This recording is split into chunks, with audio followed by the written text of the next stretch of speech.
When 11-year-old Maya Rodriguez whispered to the Flagstaff Public Library's evening custodian that she couldn't go home because her stepfather's friends were there and they scared her, the 62-year-old woman didn't hesitate for even a second before pulling out her phone and calling the one person she knew would drop everything to help, her nephew Vincent, road captain of the Copper Ridge Motorcycle Club, a man who'd spent 30 years making sure vulnerable people had someone in their corner. What happened over the next 4 hours would transform a quiet Tuesday evening into a coordinated intervention involving library staff, social workers, law enforcement, and a brotherhood of bikers who understood that sometimes protecting a child meant standing between them and the people who were supposed to keep them safe in the first place, proving that safety doesn't always come from the places we expect, and that one adult willing to listen can change the entire trajectory of a young life. The Flagstaff Public Library closed at 8 o'clock on Tuesday evenings, and by 7:45, the building was usually empty except for staff doing final checks and the occasional student lingering over homework. Patricia Reyes had been the evening custodian for 14 years, a steady presence who knew every corner of the building, every regular patron, every kid who came in after school looking for a quiet place to exist for a few hours. She was 62 years old, with silver-streaked dark hair pulled back in a practical bun, reading glasses on a chain around her neck, and the kind of observant stillness that came from decades of watching people when they thought nobody was paying attention. She'd raised 3 kids as a single mother, worked 2 jobs for most of those years, and had developed an instinct for recognizing when a child was in trouble, the particular kind of trouble that didn't announce itself with bruises or obvious distress, but lived in the spaces between words and the way someone held their body when they thought they were invisible. Maya Rodriguez had been coming to the library almost every day after school for the past 3 months. A small 11-year-old with long, dark hair usually pulled into a ponytail, wearing clothes that were clean but worn, carrying a backpack that looked too heavy for her thin frame. She'd settle into the same corner table near the young adult section, pull out homework she'd complete with meticulous care, then read for hours until the 15-minute warning announcement came over the speakers. Patricia had watched this pattern develop, had noticed how Maya's eyes would flick toward the clock as closing time approached, how her shoulders would tense, how she'd pack her things slower and slower each evening like she was trying to stretch time itself. The girl never caused problems, never drew attention, was the kind of kid who made herself small and quiet and easy to overlook, which was exactly why Patricia had been paying attention. On this particular Tuesday in early November, the library was especially quiet. A cold front had moved through northern Arizona, bringing temperatures down into the 30s, and most people had chosen to stay home rather than venture out. Patricia was doing her final walkthrough of the building, checking study rooms and restocking paper towels in the restrooms, when she noticed Maya still sitting at her usual table, even though the 15-minute warning had been announced 10 minutes earlier. The girl wasn't reading or doing homework. She was just sitting there with her hands folded on the table in front of her, staring at nothing, her backpack still on the floor beside her chair. Patricia approached slowly, not wanting to startle her, and noticed that Maya's eyes were red-rimmed, like she'd been crying or trying very hard not to cry. Patricia stopped a respectful distance away and kept her voice gentle. "Maya, honey, we're closing in just a few minutes. Do you need me to call someone to pick you up?" The girl's head snapped up and something flashed across her face that looked like panic before she got it under control and shook her head. "No, I'm fine. I was just finishing something. I'll go now." But she didn't move to gather her things. She just sat there with that too still posture that Patricia recognized from her own kids during the worst years, the posture of someone who was trying to figure out how to say something they didn't have words for. Patricia pulled out a chair and sat down across from Maya, giving the girl her full attention in the way that communicated, this wasn't a rush, this wasn't an inconvenience, this was important. "Is everything okay at home, sweetheart?" The question hung in the air between them for several long seconds, while Maya's face worked through a series of micro-expressions, calculation, and fear, and desperate hope that maybe this adult would understand what she couldn't quite articulate. When she finally spoke, her voice was so quiet Patricia had to lean forward to hear it. "My stepdad has friends over tonight, the kind who get loud and drink too much. And last time they were there, one of them followed me to my room and tried to come in, but my door has a lock, and I kept it locked, and he kept knocking and saying weird things, and I was so scared, and I told my mom, but she said I was being dramatic and that they were just being friendly, and I don't want to go home when they're there because I don't feel safe." The words came out in a rush, like a dam breaking, and once Maya started talking, she couldn't seem to stop. She told Patricia about her mother's new husband who'd moved in 6 months ago, about how he seemed nice at first, but then started having these poker nights every Tuesday and Thursday where a rotating group of men would come over and drink and smoke and get progressively louder as the evening wore on. She told about how her mother worked the night shift at the hospital, Tuesday through Friday, and wouldn't be home until after midnight, which meant Maya was supposed to stay in her room and out of the way while these gatherings happened.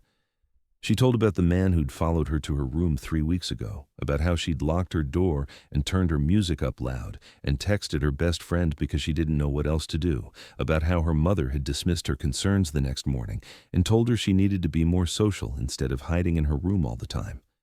She told about how she'd started staying at the library as late as possible on Tuesday and Thursday evenings, doing homework and reading and just existing in a place where she felt safe, where adults were around, where nobody looked at her in ways that made her skin crawl. Patricia listened without interrupting, her own heart breaking for this child who'd been trying to protect herself the only way she knew how, by making herself small and staying away and hoping nobody would notice she was scared. When Maya finally ran out of words, Patricia reached across the table and took the girl's hand. "You did exactly the right thing telling me this, and I want you to know that you're not being dramatic, and your feelings about this situation are completely valid, and we're going to make sure you're safe tonight and every night going forward. Do you understand me?" Maya's eyes filled with tears, and she nodded, her small hand gripping Patricia's with surprising strength. Patricia pulled out her phone and made a decision that would set everything else in motion. She scrolled through her contacts until she found the name she was looking for. Vincent Reyes, her nephew, the one who'd grown up rough but had found his way to being one of the most solid men she knew, the one who ran with a motorcycle club but used that brotherhood to help people instead of hurt them, the one who'd told her years ago that if she ever needed anything, ever, day or night, she should call him, and he'd be there. She pressed the call button and waited through 2 rings before his familiar, gravelly voice came through the speaker. "Aunt Pat, everything okay?" It was almost 8 o'clock on a Tuesday, well outside their normal calling hours, and he knew she wouldn't reach out unless something was wrong. "Vincent, I need you to come to the library right now, and I need you to bring whoever you trust most from the club, because I have a situation here that requires people who know how to handle things that aren't quite legal but are absolutely necessary." There was a beat of silence on the other end. Then Vincent's voice came back sharp and focused. "I'm 20 minutes out. Marcus and Steele are with me. We'll be there in 15. What do you need me to know before I arrive?" Patricia glanced at Maya, who was watching her with wide, frightened eyes. "I have an 11-year-old girl who isn't safe at home tonight because her stepfather's friends make her uncomfortable in ways that are setting off every alarm bell I have, and her mother works nights and doesn't believe her. And this child has been hiding at the library until closing time trying to avoid going home. And I need people who can help me figure out how to keep her safe without making things worse for her in the long run." Vincent's response was immediate. "We're on our way. Keep her there. Don't let her leave. We'll handle this." The line went dead, and Patricia looked at Maya with steady calm. "My nephew is coming, and he's bringing some friends, and they're going to help us make sure you're safe tonight while we figure out what needs to happen next. And I need you to trust that these are good people, even though they might look a little intimidating. Can you do that for me?" Maya nodded, her eyes still wide, but some of the fear had shifted to something that looked like tentative hope, like maybe for the first time in months, someone was actually taking her seriously and doing something about it. 13 minutes later, the sound of motorcycle engines rumbled into the library parking lot. Patricia walked to the front windows and watched as 3 men dismounted from their bikes, all wearing black leather vests with Copper Ridge MC patches across the back. Vincent was easy to pick out even from a distance, 6 feet tall with broad shoulders and silver threading through his dark hair, moving with the kind of controlled purpose that came from years of military service before he'd found the club. The other 2 were similarly built, Marcus younger and stockier with a shaved head, Steele older and leaner with a gray beard and the careful movements of someone who'd taken his share of damage over the years. They walked toward the library entrance like men who knew how to handle trouble, and Patricia went to unlock the door for them. Vincent embraced his aunt quickly, his eyes already scanning the interior of the library for threats before settling on the small figure still sitting at the corner table. "That her?" Patricia nodded. "Her name is Maya Rodriguez. She's 11 years old, and she just told me that her stepfather has male friends over on Tuesday and Thursday nights when her mother works, and that one of those men made her uncomfortable enough that she locked herself in her room and has been avoiding going home on those nights ever since." Vincent's jaw tightened, and he exchanged a look with Marcus and Steele that communicated volumes without words.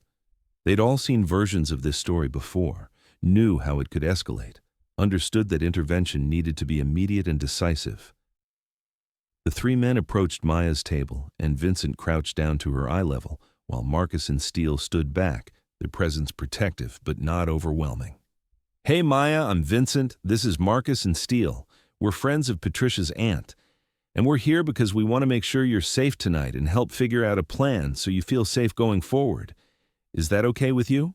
Maya looked at these three large men in their leather vests and motorcycle boots, looked at their scarred knuckles and tattooed arms and the patches that marked them as part of something most people would cross the street to avoid, and then she looked at Patricia, who nodded encouragingly, and Maya made a decision to trust them.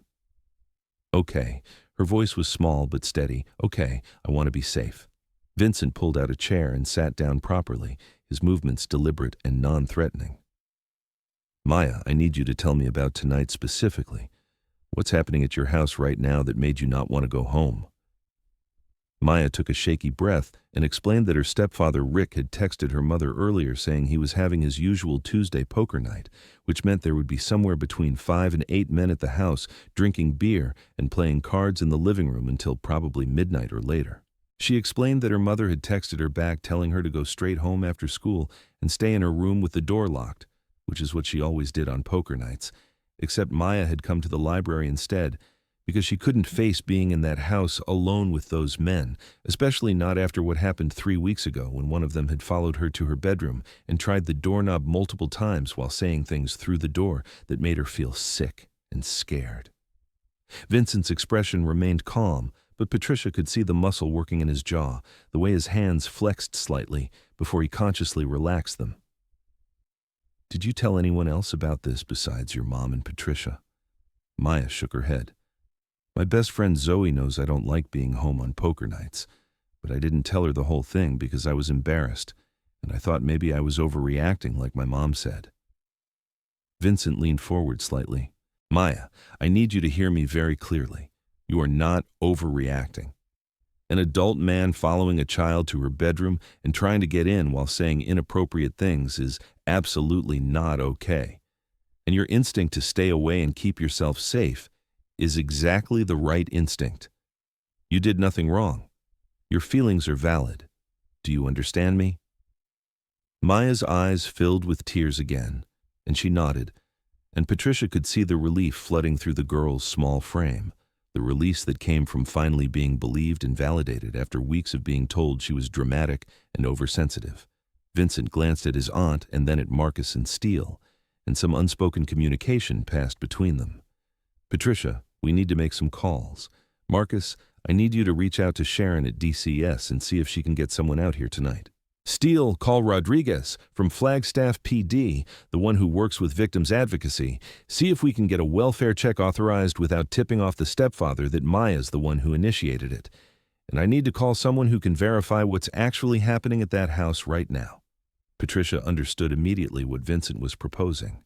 A coordinated intervention that would document the situation, get authorities involved through proper channels, and ensure Maya's safety without putting her in a position where she'd be blamed or punished for speaking up.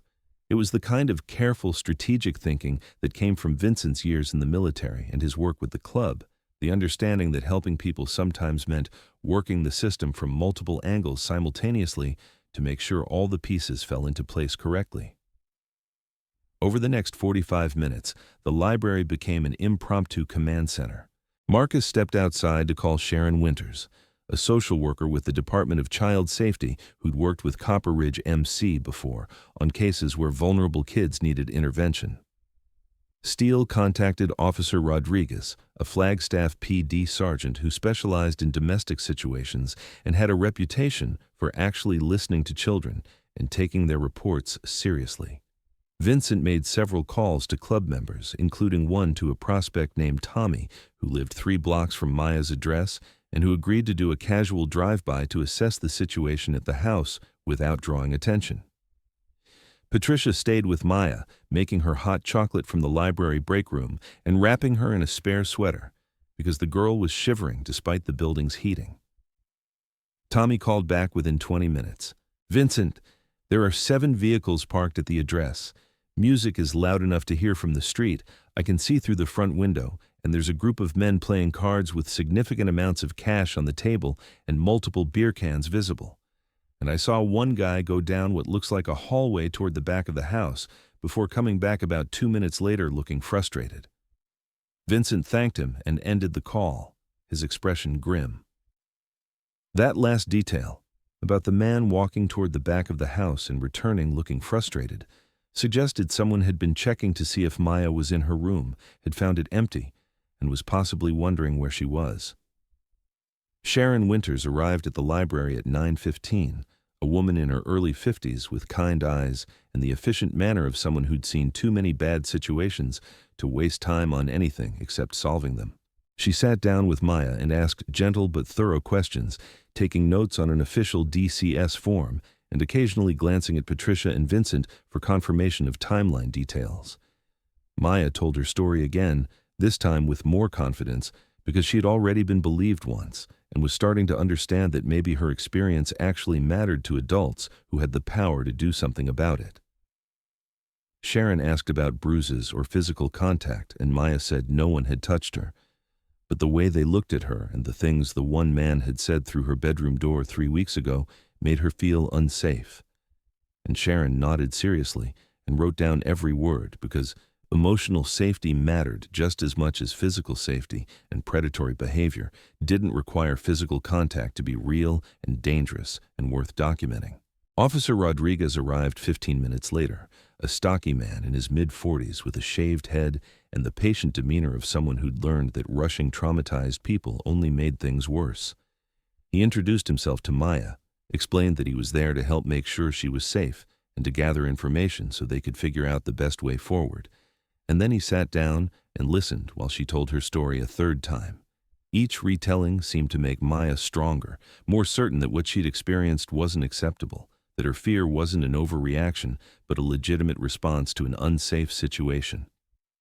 Rodriguez asked detailed questions about the stepfather, about her mother's work schedule, about the poker nights and the men who attended them, about the specific incident 3 weeks ago with the man at her bedroom door. He asked if she knew any of their names, and Maya said she only knew Rick and one other guy named Danny, who came almost every week and who was the one who'd followed her to her room and who always stared at her in ways that made her want to disappear. Rodriguez exchanged a look with Vincent that suggested the name Danny meant something to him, and he made a note on his report before asking Maya if she'd be willing to show them text messages between her and her mother about the poker nights.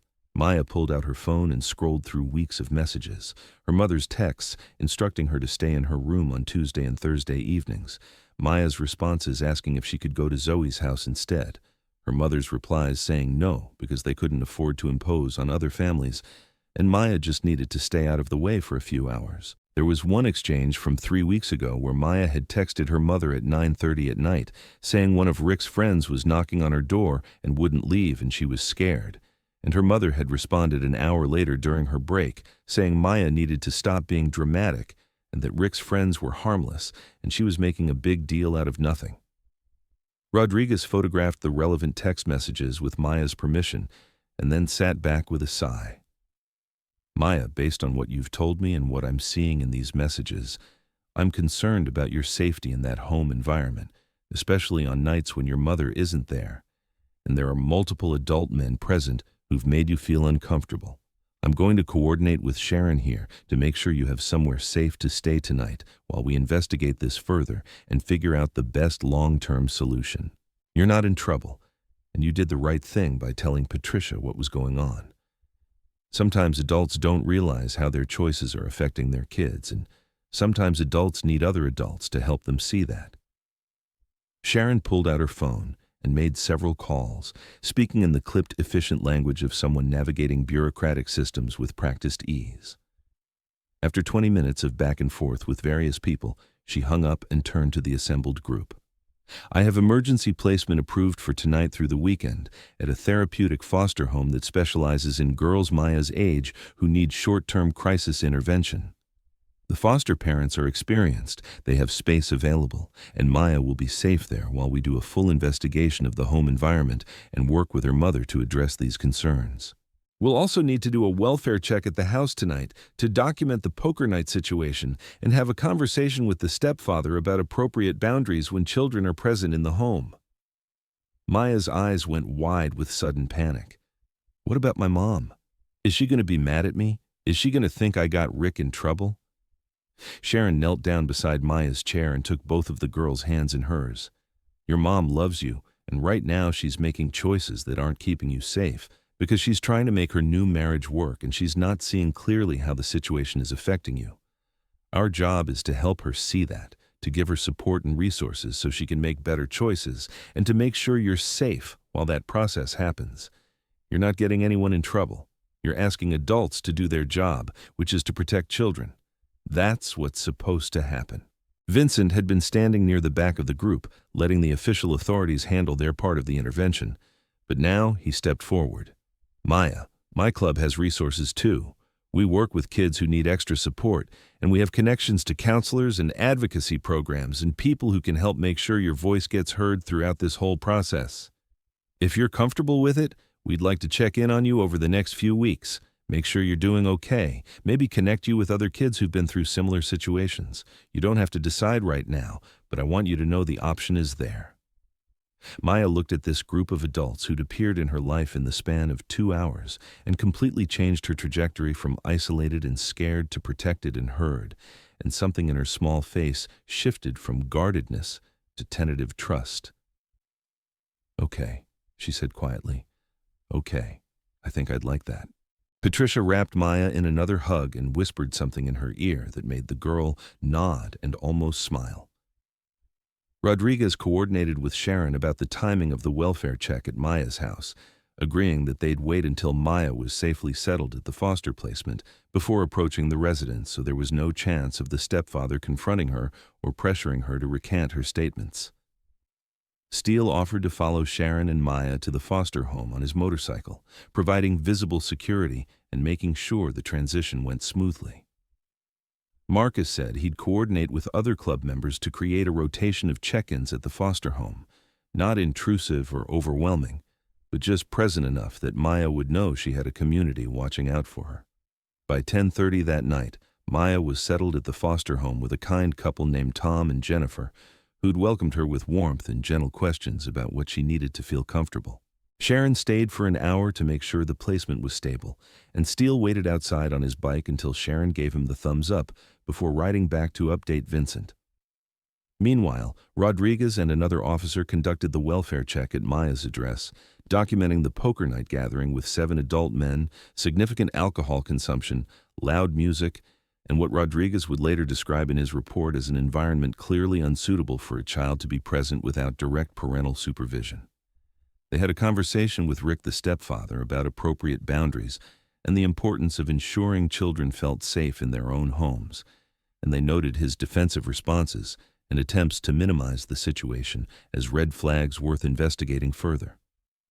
Maya's mother, Ellen, was contacted at the hospital during her shift and asked to come to the police station when her shift ended at midnight to discuss concerns about her daughter's welfare. Ellen arrived exhausted and defensive, demanding to know why Maya had been removed from the home without her permission, insisting that Rick was a good man and his friends were harmless, and Maya was just being difficult because she'd never accepted the new marriage. Rodriguez sat across from her in the interview room and let her vent for 10 minutes before quietly sliding printed copies of Maya's text messages across the table, the ones where an 11-year-old child was texting her mother at 9:30 at night saying she was scared and getting a response an hour later dismissing her fears as drama. Ellen's face changed as she read her own words back to herself, the defensive anger slowly crumbling into something that looked like dawning horror and guilt. That's what I said to her? That's how I responded when she told me she was scared?" Rodriguez nodded. "Ms. Rodriguez, I don't think you're a bad mother. I think you're a mother who's trying to make a complicated family situation work, and in the process, you've lost sight of your daughter's needs and safety. Maya has been staying at the library until closing time on poker nights because she's afraid to be in her home with your husband's friends. One of those men followed her to her bedroom 3 weeks ago and tried to get in while saying things that frightened her badly enough that she's been avoiding the house ever since. That's not a child being dramatic. That's a child trying to protect herself because the adults around her weren't doing it." Ellen put her face in her hands and started crying. The kind of crying that came from recognizing a truth you'd been avoiding because facing it would require making hard choices. Rodriguez gave her time to process, then explained the next steps. DCS involvement, mandatory family counseling, supervised visits with Maya until the home environment could be verified as safe, potential requirement that Rick's poker nights stop happening at the house, or that Ellen be present for any gathering involving adult men when Maya was home. He explained that Ellen wasn't losing her daughter permanently, but that she needed to demonstrate she could prioritize Maya's safety over her marriage, that she needed to hear what Maya had been trying to tell her for weeks, that she needed to make changes that showed her daughter mattered more than maintaining the status quo. Over the following weeks, a constellation of support formed around Maya. Sharon coordinated with school counselors to ensure Maya had someone to talk to during the day. Vincent and the Copper Ridge MC set up a mentorship program connecting Maya with a female club member's wife who'd been through similar situations as a child and who met with Maya weekly to talk about boundaries and self-advocacy, and the difference between being respectful and being silenced. Patricia continued to be a stable presence, letting Maya know the library was still her safe space anytime she needed it. The foster parents, Tom and Jennifer, provided steady warmth and structure, helping Maya process her feelings about her mother and stepfather, while maintaining appropriate boundaries that let her be a kid instead of managing adult emotions.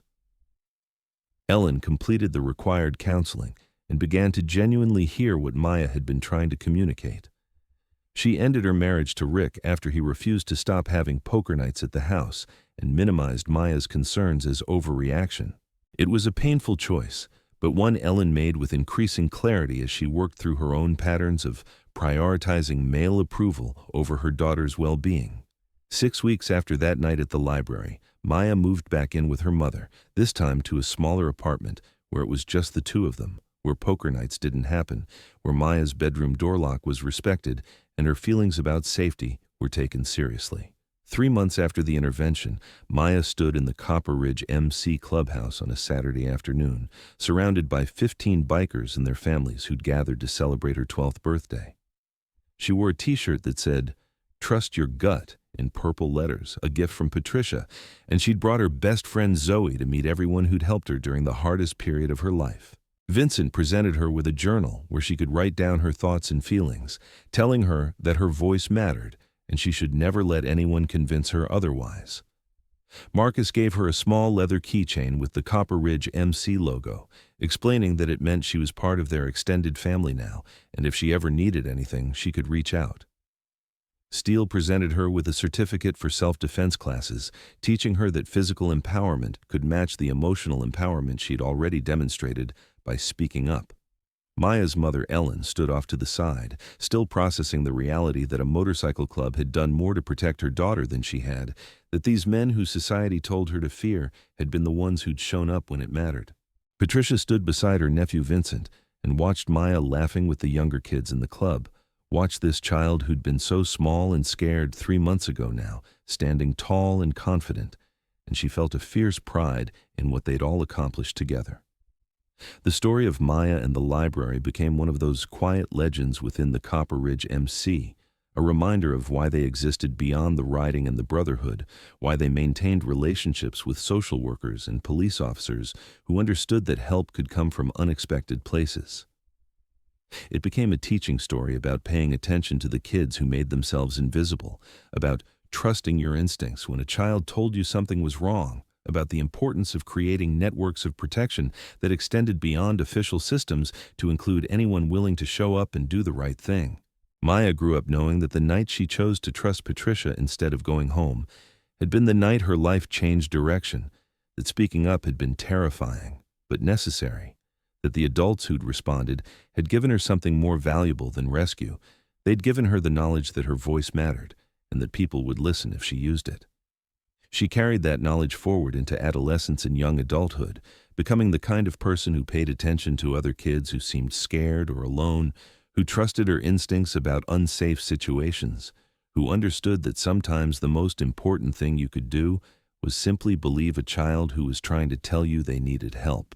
Because that was the truth, that children in trouble often couldn't ask for help directly, that they signaled in small ways and waited to see if anyone was watching closely enough to notice, that being the adult who noticed and acted could literally change the entire trajectory of a young life. Thank you for reading this story, and if it reminded you to pay attention to the children around you, to take seriously when kids express discomfort or fear, even if they can't articulate it perfectly, to understand that safety isn't just physical but emotional, and that predatory behavior doesn't require physical contact to be real and harmful, then please share it with someone who needs that reminder, because awareness and willingness to act are what stand between vulnerable children and the dangers that target them. And every person who chooses to notice and respond becomes part of the solution that brings children home to safety.